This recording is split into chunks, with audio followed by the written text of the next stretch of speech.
আসসালামু আলাইকুম। আমন্ত্রণ এমএস বাংলা নিউজে। সুপ্রিয় দর্শক, শুরুতেই ভাটা 2025 সালের হজে যেতে 2 দিনে নিবন্ধন করলেন মাত্র 50 জন।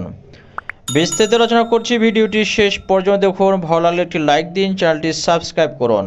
2025 সালের হজের প্রাথমিক নিবন্ধন শুরু হয়ে গিয়েছে।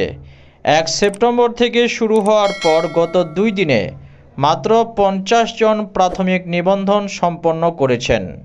এর মধ্যে সরকারি ব্যবস্থাপনায় যেতে 48 জন এবং বেসরকারি এজেন্সির মাধ্যমে 2 জন পবিত্র হজে যেতে নিবন্ধন করেছেন। জানা যায়, গত 25শে আগস্ট ধর্ম মন্ত্রণালয় এক বিজ্ঞপ্তিতে 1 সেপ্টেম্বর থেকে হজের প্রাথমিক নিবন্ধন শুরু করার ঘোষণা দেয়। এতে জানানো হয়, একটানা 3 মাস ধরে চলবে এই নিবন্ধন। 30 নভেম্বর শেষ হবে নিবন্ধন কার্যক্রম।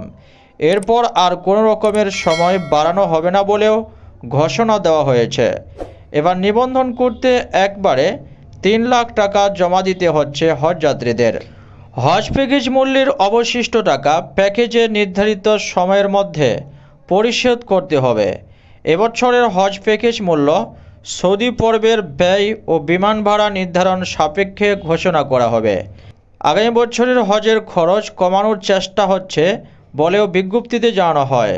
বিজ্ঞপ্তিতে আরও বলা হয়েছে, সরকারি ও বেসরকারি দুটি মাধ্যমে একসাথে নিবন্ধন শুরু হয়েছে।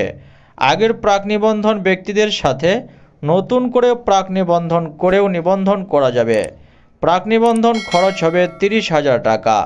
জানা যায়, আগামী বছর বাংলাদেশ থেকে মোট 1,27,198 জন হজযাত্রী পবিত্র হজ করতে যেতে পারবেন।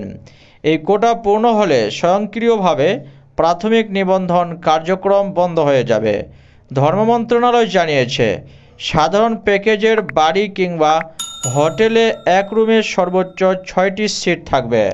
তবে প্যাকেজ আপগ্রেডেশন সুবিধা থাকবে। হজ এজেন্সিগুলো বিশেষ প্যাকেজের সুবিধা দিয়ে হজযাত্রী পাঠাতে পারবে। হজ কার্যক্রম পরিচালনায় প্রাথমিকভাবে যোগ্য এজেন্সির তালিকা প্রকাশ করা হয়েছে, তবে এ সংখ্যা আরও বাড়তে পারে। তাছাড়া 16,136 নম্বর ফোন করে জানা যাবে হজ সংক্রান্ত যে কোনো তথ্য। আপডেট পর্যন্তই আসছে। আবার একটি নতুন আপডেট নিয়ে। ভিডিওটি ভালো লাগে একটি লাইক দিন, চ্যানেলটি সাবস্ক্রাইব করুন, কমেন্ট করে জানিয়ে দিন আপনার মূল্যবান মতামত। ধন্যবাদ। খোদা হাফেজ।